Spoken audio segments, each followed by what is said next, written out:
আসসালামু আলাইকুম। ২০২৪ সালের এসএসসি পরীক্ষা নিয়ে জোরে একটি নোটিশ প্রকাশ করেছে মাধ্যমিক উচ্চ মাধ্যমিক শিক্ষা বোর্ড থেকে। ঠিক আছে, লেটেস্ট নোটিশ। তো এটি তোমাদেরকে দেখাবো আসলে কি বলা হচ্ছে তোমাদের পরীক্ষার ব্যাপারে।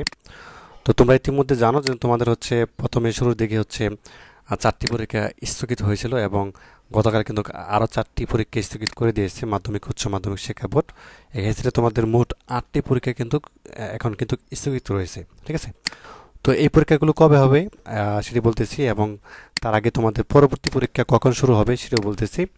তো দেখো, ইতিমধ্যে 8টি পরীক্ষা স্থগিত হয়েছে এবং তোমাদের হচ্ছে মোটামুটি 1 আগস্ট 1 আগস্ট পর্যন্ত যে পরীক্ষাগুলো ছিল এই পর্যন্ত স্থগিত রয়েছে। ঠিক আছে, মোট 8টি পরীক্ষা কিন্তু স্থগিত হলো। এবং এই পরীক্ষাগুলো কবে অনুষ্ঠিত হবে? এই পরীক্ষাগুলো অনুষ্ঠিত হবে তোমাদের, যেহেতু 11 তারিখে তোমাদের শেষ ছিল, পরীক্ষা ছিল।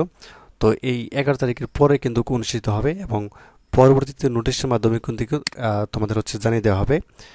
এবং এক্ষেত্রে দেখা যাচ্ছে তোমাদের এই 4 তারিখের যে পরীক্ষা রয়েছে, এই 4 তারিখের পরীক্ষা আসলে হবে কিনা অনেকেই জিজ্ঞাসা করতেছো। তো দেখো, যেহেতু বলে দেওয়া হয়েছে 1 আগস্ট পর্যন্ত তোমাদের হচ্ছে পরীক্ষা আহ, অর্থাৎ স্থগিত রয়েছে।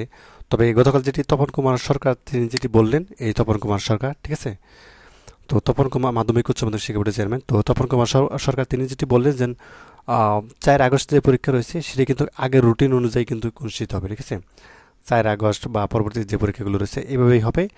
আর এই 8টি পরীক্ষা যে স্থগিত হয়েছে এটি কিন্তু এটির জন্য আবার আলাদা করে হচ্ছে একটা রুটিন দিবে, কখন অনুষ্ঠিত হবে সেটির জন্য দিয়ে দেওয়া হবে, খুব শীঘ্রই দিয়ে দেওয়া হবে। ঠিক আছে, অর্থাৎ শিক্ষা প্রতিষ্ঠানগুলো খুললে কিন্তু দিয়ে দেওয়া হবে। তো আশা করি বুঝতে পারছো বিষয়টি।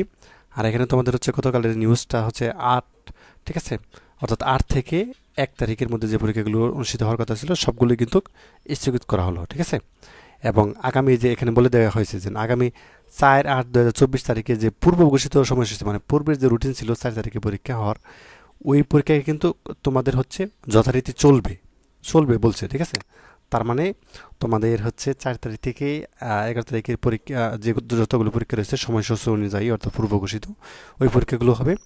আর বাকি যে পরীক্ষাগুলো 8টি পরীক্ষা ইতিমধ্যে হয়নি, স্থগিত করা হয়েছে, এই পরীক্ষাগুলোর জন্য আবার আলাদাভাবে একটা রুটিন দেওয়া হবে, সেটাই অবশ্যই তোমাদেরকে জানিয়ে দেবো। তো ধন্যবাদ সবাইকে ভিডিও দেখার জন্য। আল্লাহ হাফেজ।